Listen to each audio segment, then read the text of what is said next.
भाभी को कैसे बताऊं क्या बताऊं। मनसा साहब फोनो बंद रखे फोनो ने ना देख रहे भाभी हां आइ गेल हुनको हां भैया के फोन करे छन क्यों क्या हो गया। ओनाहिते हाल चाल दुआरे कखनो मनसा के फोन नहीं लग चाहिए बस कत गेल रही यहाँ बाहर गए थे सोनाली के पास।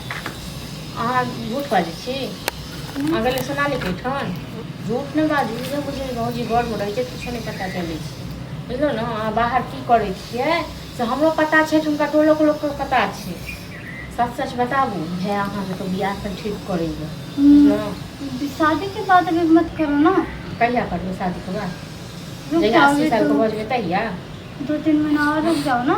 क्या 2-3 महीना में की होय वाला छै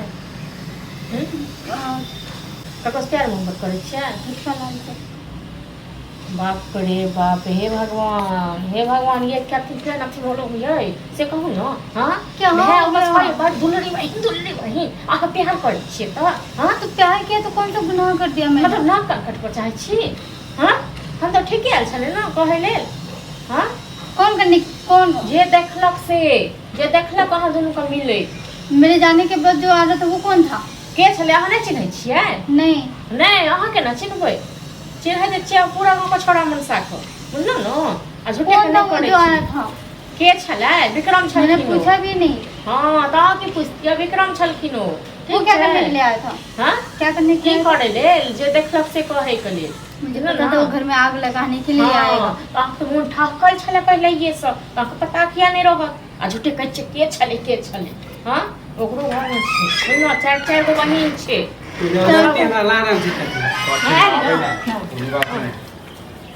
तोरा की मतलब अल्लाह आए हमरा से बात करो शांत रह हमरा से बात करो आ दोनों में की है यो कुछ होना है झूठ नहीं बात जबरदस्ती हमरा झूठ नहीं बात चमड़ा उतार दे बोलते बुझलो ना एक बेर कहै छै हमरा दुनू में कोइ घर के गार्जियन नहीं छै मतलब तू की बुझे छी रे तू बतिया देखल तो आइले तू हमरा पकड़ क्या के देखलियो हैं बजबियो छाड़ा सबके बजबियो छाड़ा सबके ना रे एक चमड़ा रद्दी करबे एते बुझलो जो झूठ बाजत एते चमड़ा उतार पहले तो अहाँ के ननद की कहै से पहले पूछ हम ना बुझबे हम इहो गलत कलम छी मुंडी कहै छ हो इहो कथि बता दिया तोरा से तो हम बतिएबे नहीं चुप करा तुम। अरे ठीक है तो ठीक है कहै सब कुछ बोलने के बाद फिर कह रहा है कि पहले बताया क्यों बताया किस लिए बताया ना बताओ पहले पता चल चुका था बाजी भाजी। पंचायत धीरे के बात। एकरा पर बैठे बुझलो मनसा के फोन केने रखी लेकिन जने बहिन छै तेने मनसा छै फोन मैं नहीं ठीक हूँ लगे। अपने जगह पे। चाहे छी हाँ। हैं मां बाप के फोन करियो हाँ, बड़ नीक केकरो से छै, गबियो बड़ नीक खूब छै। तक गबियो बुझलो ना बड़ नीक छी हम करे छी एकरा से प्यार हां कथी कर छी हैं गांव समाज में के लग इतना मार खिलवाने के बाद कह रहे हो कि करती हूँ पर उस टाइम तोरा सब बात क्या खिला क्या देने लगा लगे के देखो केना क्या टाटा करा बाजै छै छै 2 रुपया कमाई छौ हाँ?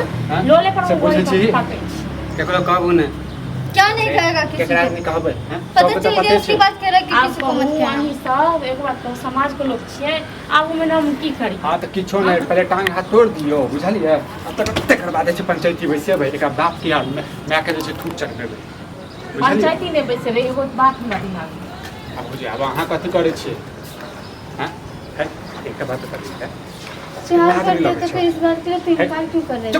मतलब प्यार तो कर छियो बौआ हमरे तो बहिनी अहाँ जब तक गवाही खा रहबै जेतियो छी बुझलो ना बुझले हाथ पकड़ आप तो बोले मत घर में आग लगाने वाले सबसे पहले हैं? घर में आग लगाबै छियो चल मुंह बंद घर में आग कर लगाबै छियो मुंह बंद कर घर में आग लगबै छै लोग के तू तक जे हम कर्मी के काम कर रहल तोरा छी ई सब ठीक नहीं होएगा कह दे छी मुंहे मारू नहीं बौआ कथी मारू ना बैंड बाजे बजबियो बैंड बाजे बजबियो एक बाप के फोन करियो बाप के फोन करियो बाप के किया फोन करबू सार तो ऊंचा आवाज में बात करबी ऊंचा आवाज में बात करबी हैं कहाँ से गवाही रहबै बुझलो गवाही कथी फोन हमरा एते सब तक चीज कहबै जे बहिन की कहानी केने रही से काल खुना हमरा ऊपर बुझिए वाला ना चल कहै छी तो भैया खत्म से की बोल करबै रहे थे तऽ? कि पहले से कहू शादी ना, कर लो, कहबै नहीं। जे मरि गेलै भागि गेलै ई सब नीक नहीं होए जबरदस्ती अधिकार